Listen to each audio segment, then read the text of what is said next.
Bismillahirrahmanirrahim. Theories to explain the diversity of life.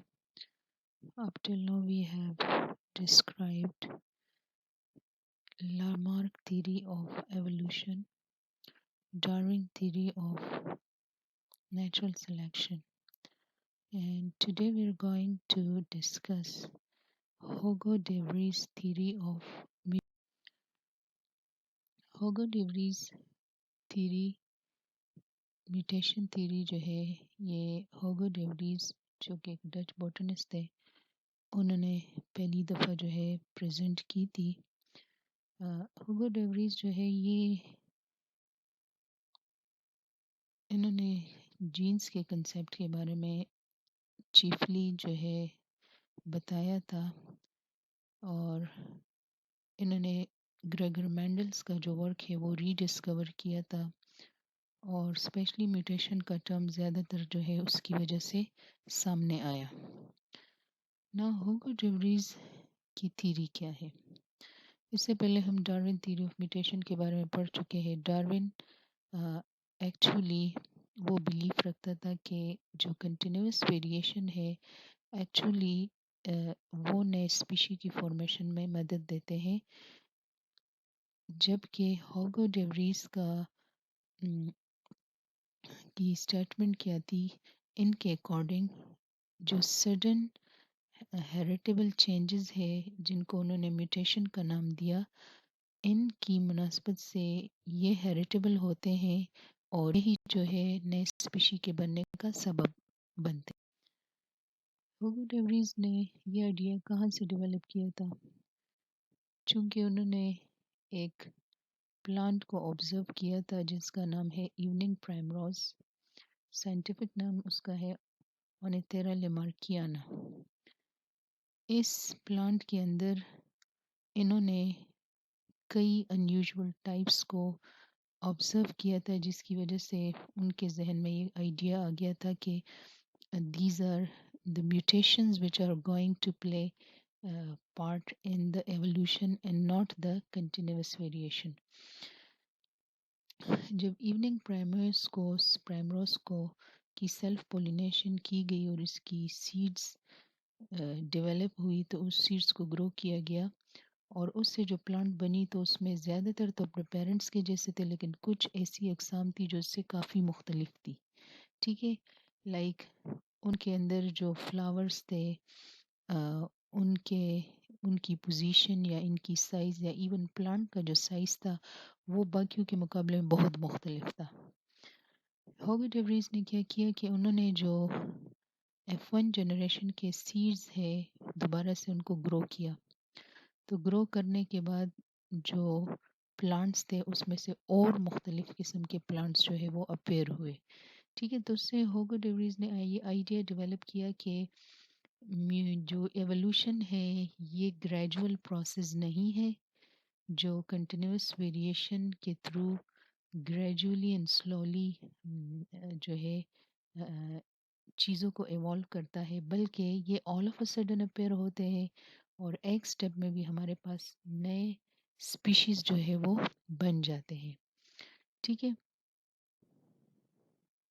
इसमें अगर आप लोग देखें तो उन्होंने नॉर्मल प्लांट को सेल्फ पोलिनेट किया, उनके सीड्स जब प्रोड्यूस हुए तो उसमें से फिर हमारे पास नॉर्मल प्लांट्स आ गए ज़्यादातर, जो डिफरेंट प्लांट्स थे वो फ्यूअर थे नंबर में। ठीक है, फिर जब नॉर्मल प्लांट्स की इन्होंने सेल्फ पोलिनेशन की तो उसके सीड्स को ग्रो किया, उनमें से फिर majority of the plants were normal but some of them were different. ठीक है, जो डिफरेंट प्लांट्स जो फ्यूअर थे उनकी सेल्फ पोलिनेशन की तो उनके सीड्स को उन्होंने ग्रो किया, तो उसमें से डिफरेंट प्लांट्स जो अपने पेरेंट्स की तरह थे वो मेजॉरिटी में आए और बाकी जो थे वो उससे भी डिफरेंट थे जो फ्यूअर थे नंबर में।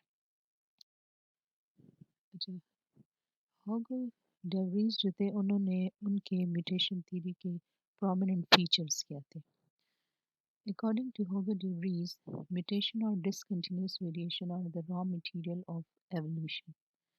ठीक है, एक्चुअली डार्विन जो कहते थे कि कंटिन्यूस म्यूटेशन वेरिएशन जो है वो बेस बनता है एवोल्यूशन का, یہاں پہ ہوگو ڈیوریز کہتے ہیں کہ نئی وئی ڈسکنٹینیوس ویریشن جن کو انہوں نے میوٹیشن کا نام دیا، they are actually the raw material of evolution. Mutation suddenly appear ہوتے ہیں اور یہ امیڈیٹلی آپریشنل ہو جاتے ہیں. ٹھیک ہے. Like Darwin's continuous variation mutation do not revolve around the mean اور normal character of the species. اچھا the same type of mutation can appear in a number of individuals of a species. According to De Vries, all mutations are inheritable. Useful mutations are selected by nature. Deadly mutations are eliminated. However, useless and less harmful ones can persist in the offspring. According to Hugo De Vries, sometimes a new species produced from a single mutation.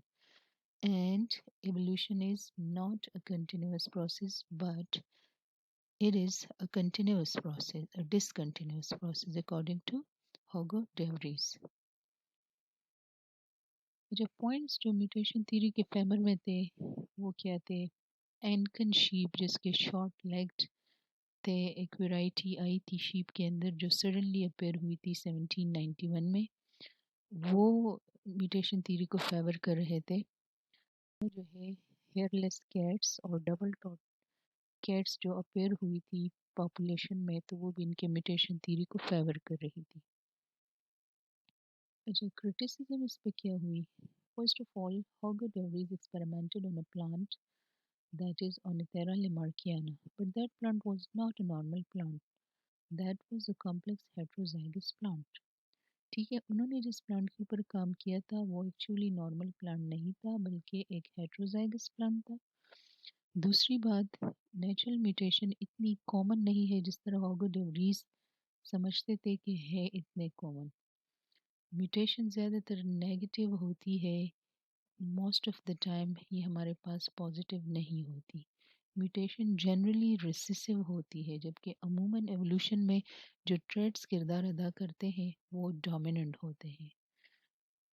اچھا اس theory نے nature کا کوئی role نہیں بتایا evolution میں، یہ اس کی سب سے بڑی ڈرا بیک تھی. So this was all about the Hugo De Vries mutation theory. Thank you very much.